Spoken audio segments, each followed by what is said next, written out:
Hi everyone and welcome back to The Gist. This week we're going to have a very special episode talking about Midnights by Taylor Swift. She just released her album on the 21st of October and we were all very excited to hear it.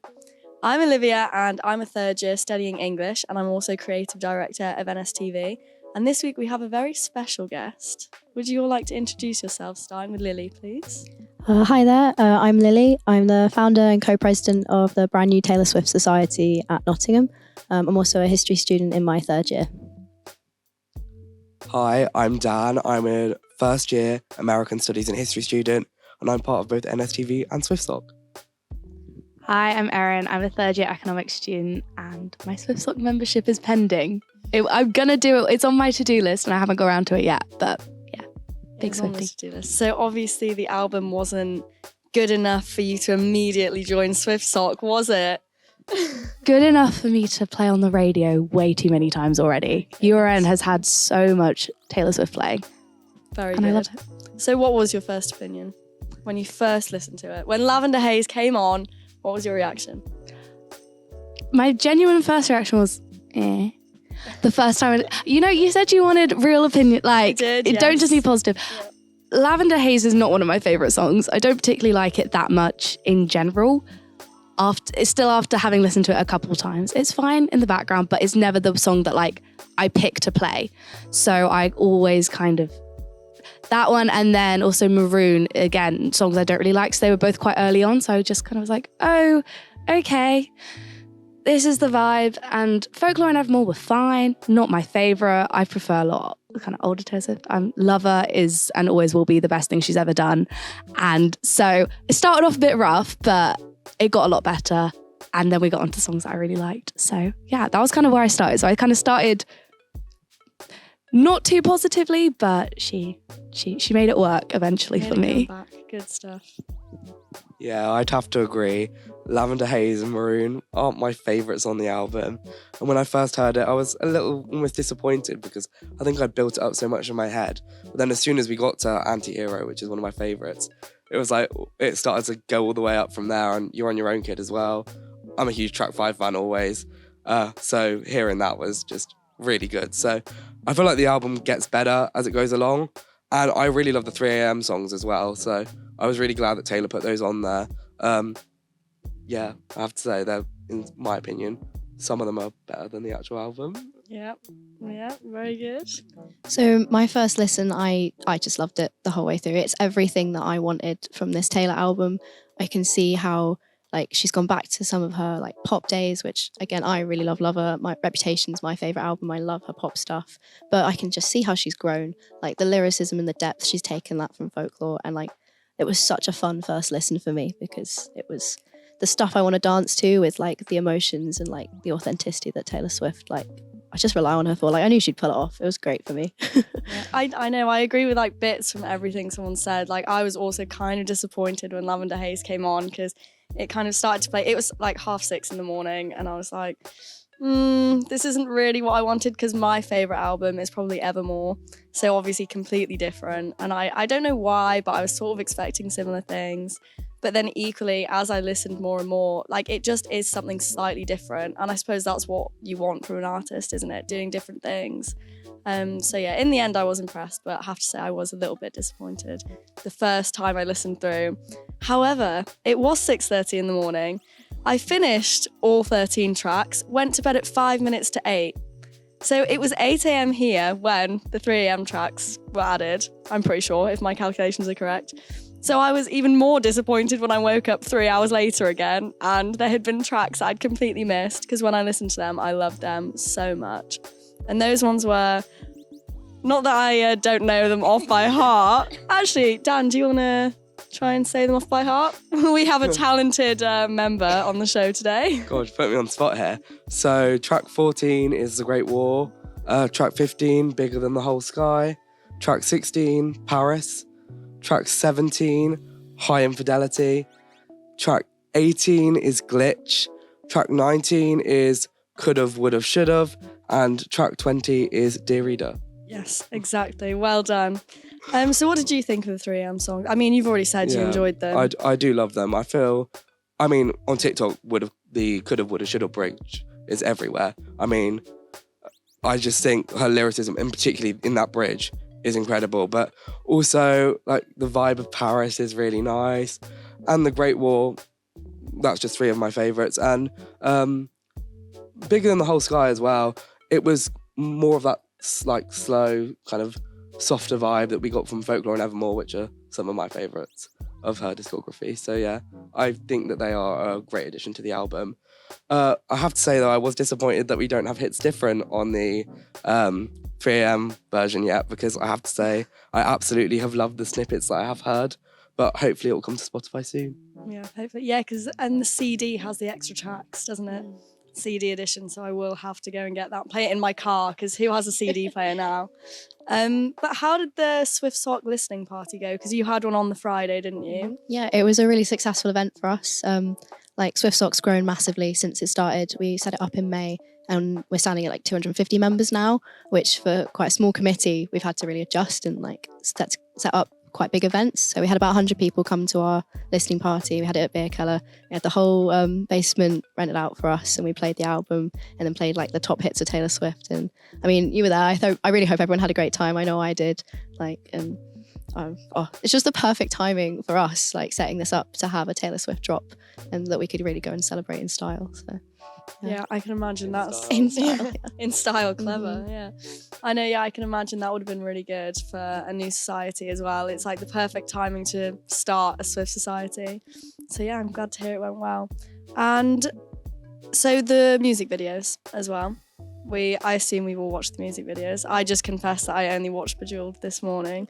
But I did really enjoy it. And I actually really enjoyed that there's stories behind them. I mean, I think like Taylor Swift always in all her songs, she has such an art of kind of storytelling.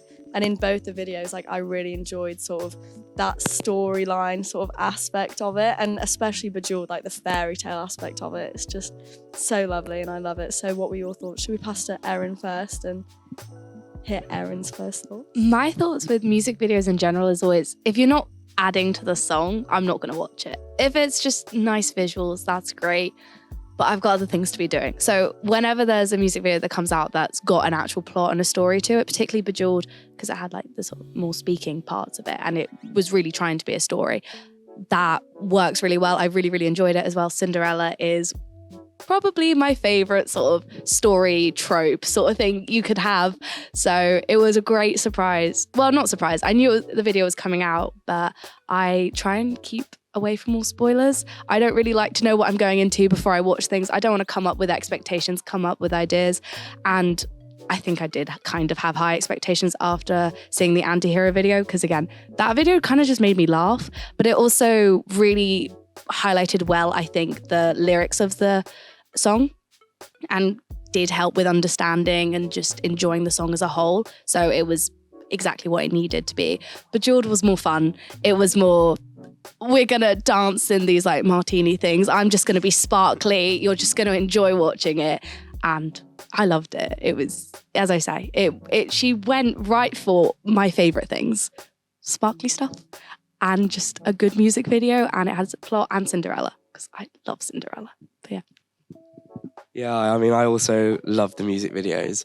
I mean, what I loved about in Antihero was how she like poked fun at herself. Obviously, when they're doing the speaking parts and they're like, oh, mom must have hid like a secret code, secret message in the will. And I feel like I love the fact that she's like so self-aware about all the theorizing that goes on and it's kind of poking fun at it. I really enjoyed that. I mean, she did the All Too Well short film and she directed that herself, and now she's directed both of these herself. And I feel like she really does know how to direct the videos of the kind of songs she writes. She was talking about it on Jimmy Fallon, actually, about how when she like writes a story, then she, writes a song, she can kind of like envisage like of the visual and the storylines go along with it.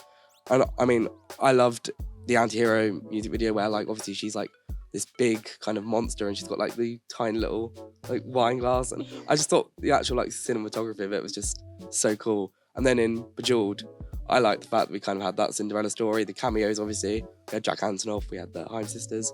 So I mean that was just really fun, and it was just kind of nice to see just all these like weird like little things in her like mind just all come out into one music video that is going to be watched by so many people.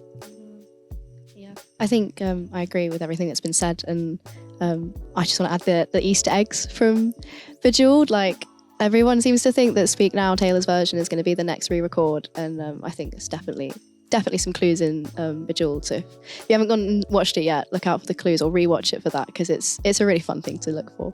Yeah, definitely, I agree. And I mean, that's the perfect segue into, I mean, Erin kind of, I was going to segue off Erin's point earlier of sort of not wanting to go in things knowing too much, and sort of all these theories. It's so hard to just listen to an album and not look out for all the theories. I try to just like listen to the music and listen to the lyrics.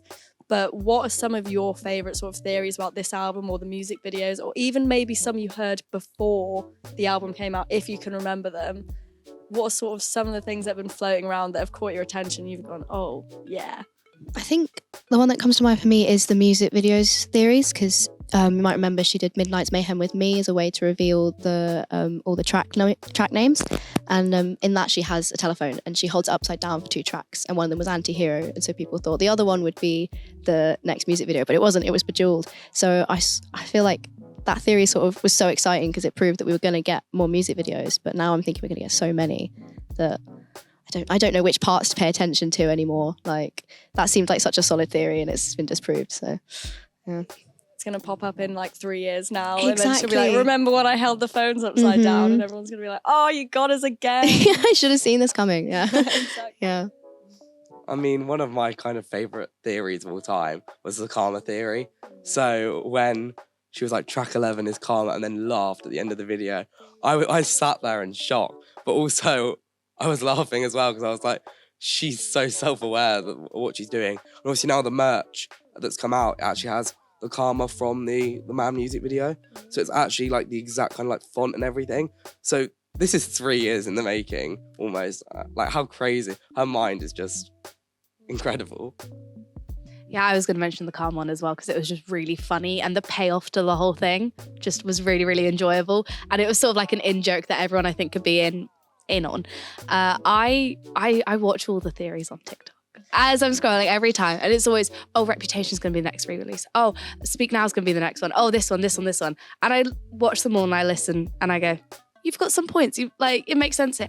I cannot look out for the Easter eggs myself because the amount you have to know and the amount you have to pay attention to is crazy. And I really respect people that can notice these things, because I just, watch the shiny jewels and go, oh, shiny. Exactly. Genuinely. What I do is I was like, oh, nice. Yeah. Pretty. So I watched the music video and I was like, oh, great music video. And then everyone's like, oh, but there's so much purple and it has like the number 3 constantly. And I think it was 3.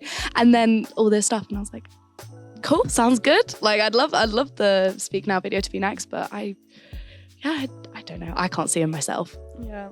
I would say, I was going to say, another interesting theory was the double album theory. So obviously we didn't know that what the 3 AM songs were going to be. It was just like a super special chaotic surprise that was going to be happening. People were theorizing originally, it's going to be a tour announcement.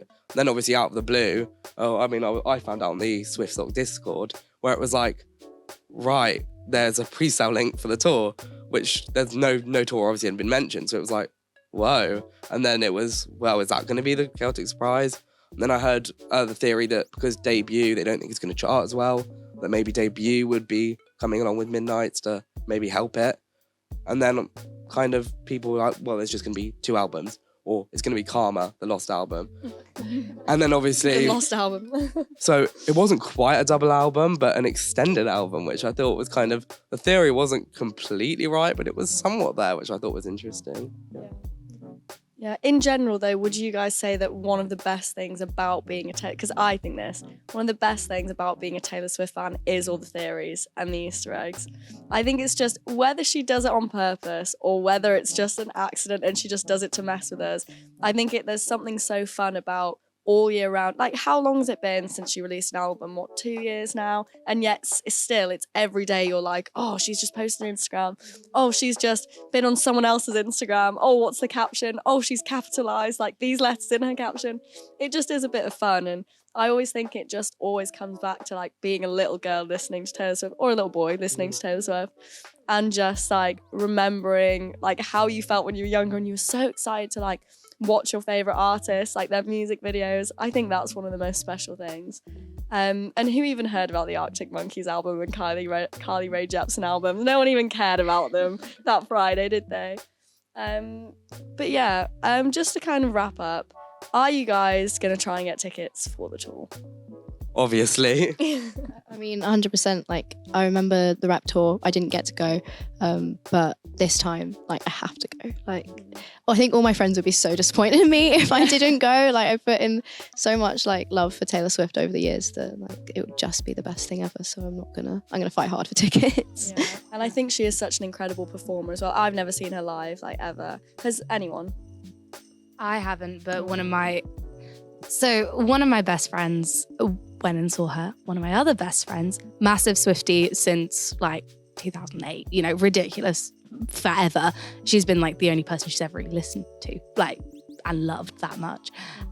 So there's always a bit of like, oh, you've been to see Taylor, I wish I could have been there sort of thing. Yeah. And that friend who hasn't seen her has told me and several others that it is our job as friends to get her tickets. Yeah. So I think I'm going and getting tickets anyway, like as much as I can. I don't think I have a choice in this matter, but yeah, she seems like she's an amazing performer. Like, you watch all the tour documentaries and all the videos of just her being on stage.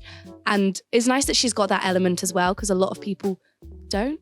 And I think that's also what makes her music so good, is she is so good at being theatrical and putting on a show rather than just, you know, singing and playing her guitar, which she could do and would be great at that. And she's so talented and could do that. But it's nice that she adds that extra bit. And I think that's why everyone's so excited for it. I think it's going to be really competitive, though. I mean, obviously, we saw Harry Styles very quickly sell out Wembley, and he had one last year, whereas it's been obviously almost 5 years now? Or is it? So almost 5 years now 2 years since Rep Tour. So you're going to have a whole load of people that want to see her. It's quite literally going to be the Great Wall trying to get tickets. Yeah, clever. Okay, really, really quickly, what's your favourite song? I'll say mine's Mastermind. I had to make a decision earlier and I went with Midnight Rain. I'd have to say it's either Karma or You're on Your Own, Kid. I can't decide. Okay. I want to say You're on Your Own, Kid, but right now it's absolutely Question. Like, I can't stop bopping to Question. So if you're not enjoying Question, go enjoy Question. Well, thank you very much for watching. And yeah, go and listen to the album if you haven't already. I forgot what it was called then. It is called Midnight. It is written right behind us. Yeah, go listen to it. If you don't like Taylor Swift, listen to it and then let us know why you don't like Taylor Swift. Because I actually am really interested in hearing like why people don't like her, because I think she's amazing. But anyway, thank you very much for watching and we'll see you next week.